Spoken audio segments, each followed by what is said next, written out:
I have been married for 6 years, and until recent events, I thought that my wife and I had a great relationship. We both worked and devoted time to our careers.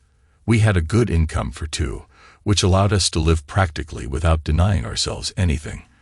But my rosy life ended when I accidentally got into my faithful wife's laptop and found out what I would never have known. I feel guilty for what happened. It seems to me that if it weren't for my actions, everything would be fine, but no one knows how it would really be. The beginning of the year always brought with it a sense of new beginnings, and as an inevitable consequence, the payment of taxes. This year, I decided to approach the matter with particular responsibility, as the financial well-being of our small family has always been my top priority. Nicole, my wife, usually did not interfere in these matters, preferring to work on her projects. But this time, I needed her help. "Nicole, I need your income and expenses for the last year to include them in our tax return," I told her one spring evening as we settled in the living room with cups of tea. She nodded, busy watching some series on her tablet, and seemed to not take my words too seriously. A few days later, when I reminded her about it again, she sighed and said she would prepare everything soon. But time passed, and there was no data from her. My anxiety about the tax payment deadlines grew with each day, yet Nicole continued to postpone this moment, which was unlike her. One day, when she went out to the store for groceries, I couldn't stand it and decided to check her laptop for any financial information. I knew it was an invasion of her personal space, but my concern about the tax return deadlines outweighed this. The laptop was not locked, and notifications from some messenger were flashing on the screen. I was about to close them and start looking for spreadsheets or documents with financial data when the name of the sender caught my attention. Patrick Lane. The messages were personal, and I realized that I was facing something more than just forgotten financial reports. I could not imagine that my wife, whom I loved and trusted more than anything in the world, could behave in this way. My heart stopped, and my hands trembled as I began to read the correspondence. Patrick Lane had been pestering my wife for at least 2 weeks, writing her love letters and asking for a meeting to have sex. As it seemed to me, Nicole simply kept the conversation going with him, and nothing more, always refusing to meet with him. But it infuriated me that this guy was writing to my wife. The day after the discovery, I woke up with a heavy feeling in my chest. Nicole had already gone to work, and I decided to seek more information. I turned on the computer and began searching for information about Patrick Lane. My fingers flew over the keyboard, entering queries into the search engine until I found his social media profile. Looking at his photos, I tried to see in him the person who was ready to destroy my marriage. But what I saw was just an ordinary man, perhaps even handsome, with a confident smile and eyes, in which I searched for signs of malice. In one of the photos, I recognized a man who lived in the neighboring house, our neighbor, whom I had seen drive his old Ford numerous times. I realized that I needed to act cautiously. If Nicole found out about my suspicions too early, she could deny everything and destroy all the evidence. I had to be sure that my wife could not be unfaithful to me. The first thing I decided was to discuss the situation with someone I trusted. Carl had been my best friend since childhood, someone who always supported me in tough times. I called him, and we agreed to meet at a bar in the evening so I could tell him everything. When I entered the bar, Carl was already waiting for me at a table in the corner. His face showed concern, indicating he felt the weight of my mood. "What happened, buddy?" he said as I sat down opposite him. I sighed and began to tell my story. The words poured out of me about Nicole's correspondence with Patrick. Carl listened attentively, nodding in understanding and occasionally asking clarifying questions. When I finished, he was silent for a few minutes, staring into his glass. Then he looked up at me and said, "We'll find a way out. You're not alone in this." We discussed possible courses of action, from confronting Nicole directly to dealing with the neighbor who had crossed the line. But one thing was clear. I couldn't just sit back because my marriage was directly threatened. There was no actual infidelity yet, but I feared it might happen soon if this neighbor didn't calm down and stay away from my wife. Though I was confident in Nicole, something still kept me restless.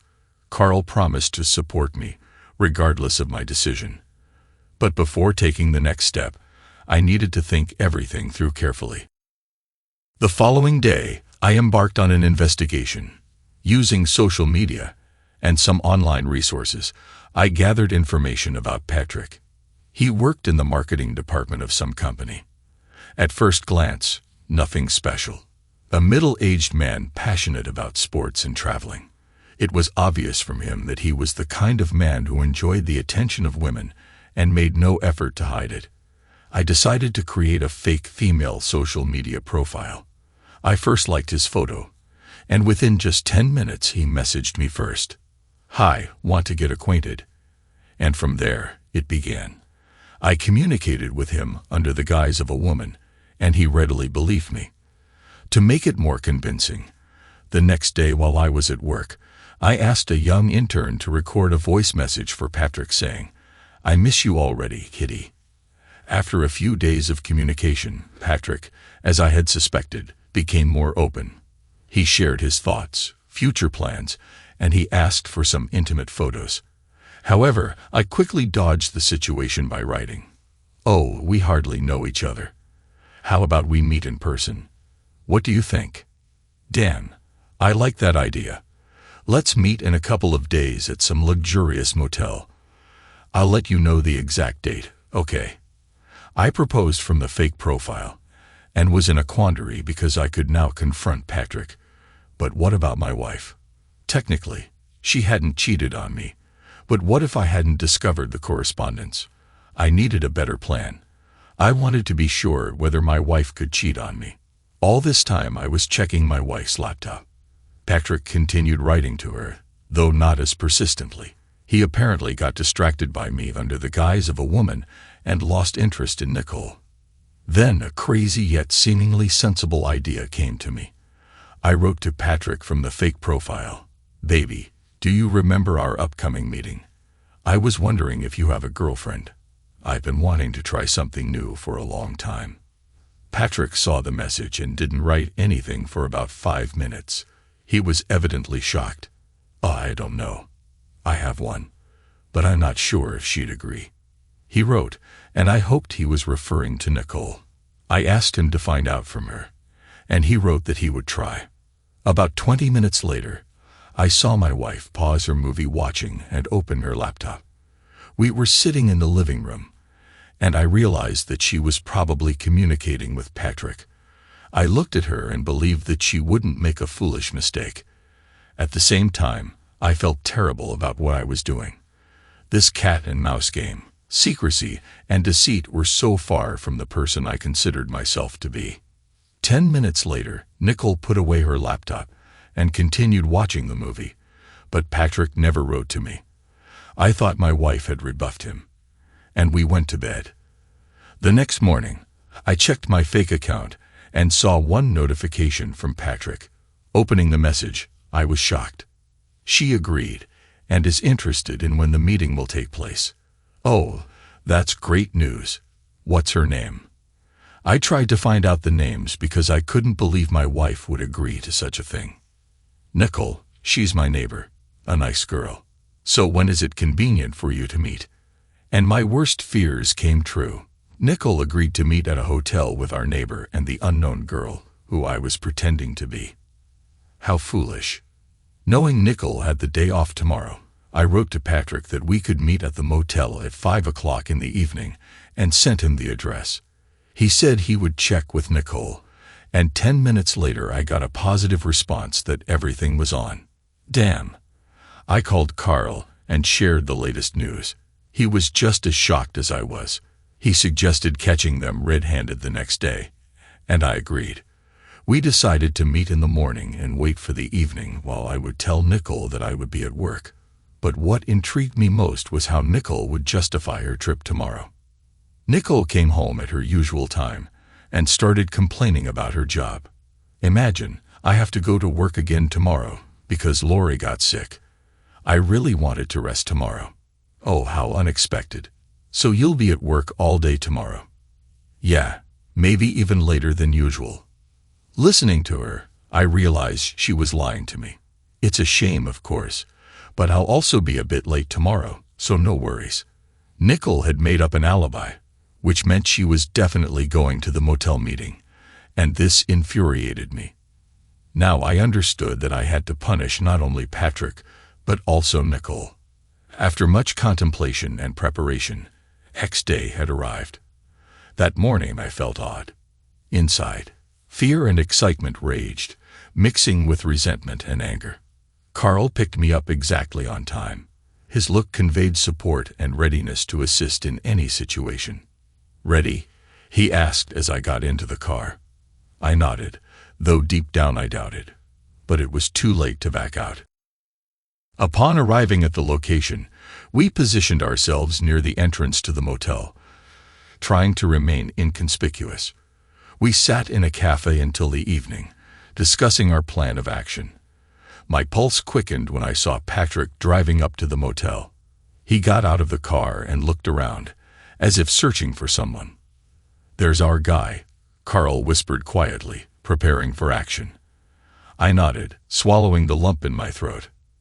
After waiting a few minutes to ensure Patrick had entered his room, I took everything necessary and headed to his door. Each step seemed like an eternity. When I reached the door, my hands were shaking. I knocked. The door opened, and I saw Patrick. His face showed surprise, seeing me instead of an internet girlfriend and Nicole. "Hello, Patrick. We need to have a talk," I said, trying to sound confident and calm. He tried to say something, but Carl, following me in, closed the door, leaving the three of us inside. His face froze in bewilderment and fear. "What does this mean?" "You guys shouldn't be here," Patrick said, trying to remain calm. I, feeling the inner anger and resentment rising in you, began to speak. "Did you think you could play with other people's feelings and go unpunished? Did you think you could destroy my family and just walk away?" My words came out firmer than I expected. Patrick stepped back, trying to understand the situation. Carl stood by the door, ensuring Patrick couldn't easily leave. "Or are you trying to say you don't recognize me?" "Dude, I'm seeing you for the first time. Who are we even talking about?" "Stop playing the fool. We're talking about Nicole," I said, my tone now raised. "Listen, I didn't know she was married. She didn't tell me anything about you." Patrick began to justify himself, his voice trembling with fear and confusion. "Don't lie to my face," I sharply interrupted him. "I've seen your correspondence. You knew who she was and what she means to me, and yet you kept writing to her and persuading her to meet." We stood face to face, and I could see him trying to find a way out of this situation, but I was determined to see this through. I had to defend my dignity and show that such actions have consequences. "Dude, in any case, she's not here, as you see. She's about 10 minutes late, which means she wasn't planning to come here at all," he said like a cornered puppy. "Don't you talk your way out of this." I couldn't hold back and hit him in the face. "What are you doing? For what?" he began to say hysterically. "Oh, so you're a girl now, huh?" I delivered a second blow. "Dude, stop. I'm seriously not guilty of anything," Patrick pleaded. "Seriously, writing to married women and offering them sex is not a big deal," I said, and Patrick received a third blow. "Stop, stop, stop. I recognize you. You're that crazy." He didn't finish his sentence when another hit landed, and he fell to the floor. "Weakling, who can't stand by his words," I said, and began to wipe my hands with a napkin. Carl started to applaud me, saying it was wonderful, when suddenly someone knocked on the hotel room door. I opened the door and saw Nicole standing there, in makeup and a short skirt. "What are you doing here?" "No, darling. Better explain what you are doing here." It was clear she was in slight confusion. She walked inside and saw Patrick lying on the floor, who had suffered from my hands. She didn't say a word and began to cry. I was trying to understand why she was crying, whether it was because she was caught off guard or because she didn't get a call to sleep with another man. Patrick woke up and immediately ran out of the room, exclaiming, "Crazy," leaving me unsure of what to do. I hugged Nicole and realized I still loved her, but I couldn't shake off the thought that she was ready to betray me. I decided we needed to go home and talk it over. I thanked Carl for his help, and Nicole and I headed home. We had a difficult conversation where Nicole shared everything that happened. Patrick had started messaging her, and at first she rejected him, enjoying the attention and being unavailable to him. However, at some point, Patrick distanced himself and stopped messaging her, which upset her. After a while, he messaged her again, suggesting they meet, and she couldn't refuse and fell for the deception. Listening to all this, I was at a loss. I tried to understand Nicole, but it was hard, almost impossible. How could one understand such a thing? I made a decision and tried to forgive her, but everything had fundamentally changed. Days passed, and thoughts of our conversation with Nicole still haunted me. Every word she said, every tear she shed stayed with me like a heavy burden. Despite the pain and disappointment, I felt the need to find a way out of this labyrinth of feelings we had created for ourselves. Several weeks after our talk, we both immersed ourselves in work, trying to avoid long conversations about our future. It was a kind of silent agreement to give each other time and space to reflect. But as more time passed, it became clear that we couldn't continue living this way. One evening, as Nicole was asleep, I sat in the living room, flipping through old photos.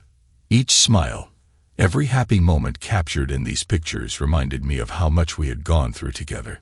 But now, looking at these photos, I realized I couldn't go back to the way things were. Too much had changed.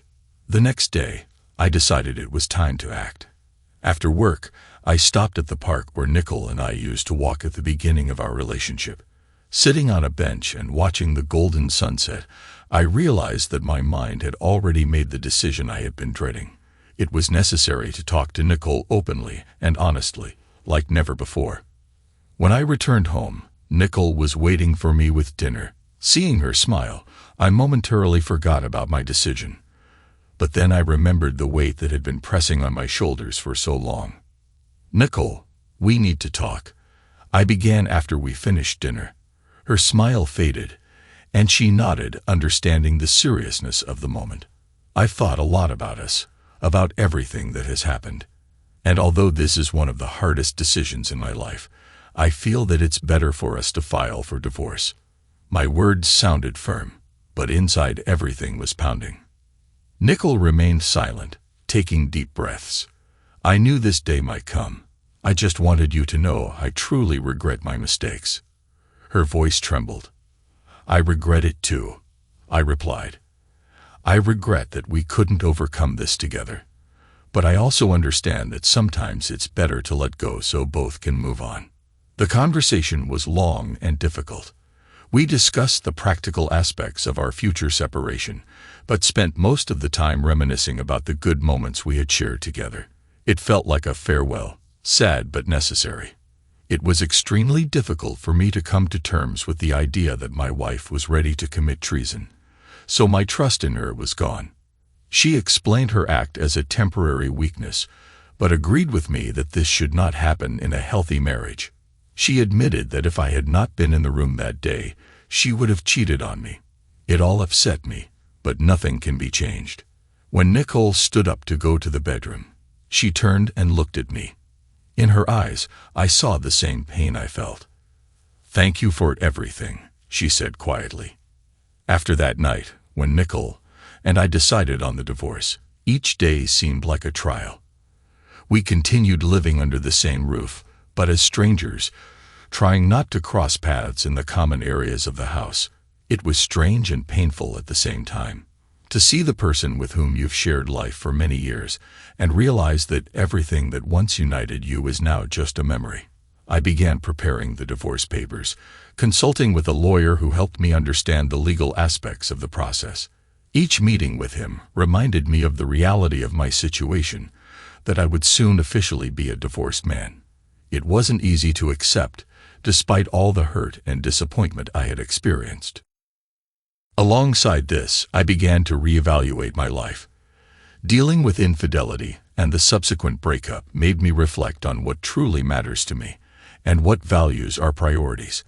I spent long evenings in contemplation, sometimes jotting down my thoughts in a notebook that became a sort of diary of my reassessment. One of those evenings, I realized that I didn't want bitterness and disappointment to define my outlook on life. I started looking for ways to rebuild myself, my inner world. Engaging in sports, revisiting a long-forgotten hobby, reading books that had been gathering dust on the shelf. All of this helped me feel better, gave me a sense of moving forward to a new life. I also decided to refresh my social circle, meeting with friends who supported me during the tough times, attending events and volunteering. All of this gave me a sense of belonging to life, helped me not to dwell on my problems. When the day to file for divorce arrived, I felt a strange sense of relief, not because I was happy about the end of our marriage with Nicole, but because I understood that it was a necessary step towards a new chapter in my life. We both deserved a chance at happiness, even if that happiness now appeared to us in different forms. The divorce went smoothly. We both tried to avoid unnecessary emotions, understanding that everything said and experienced could not be changed. At our last meeting, Nicole wished me happiness. I wished her the same. Despite everything, I sincerely wished her only well. Now, with everything behind me, I feel ready to start over.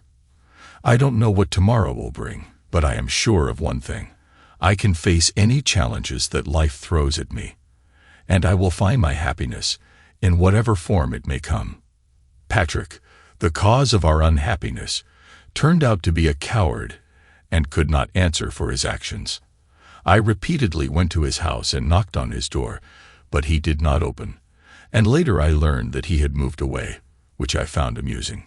Looking out the window at the sunset, I realized that life goes on, and I am ready to meet it, open to new opportunities, new relationships, and new joys. After all, every end is always the beginning of something new.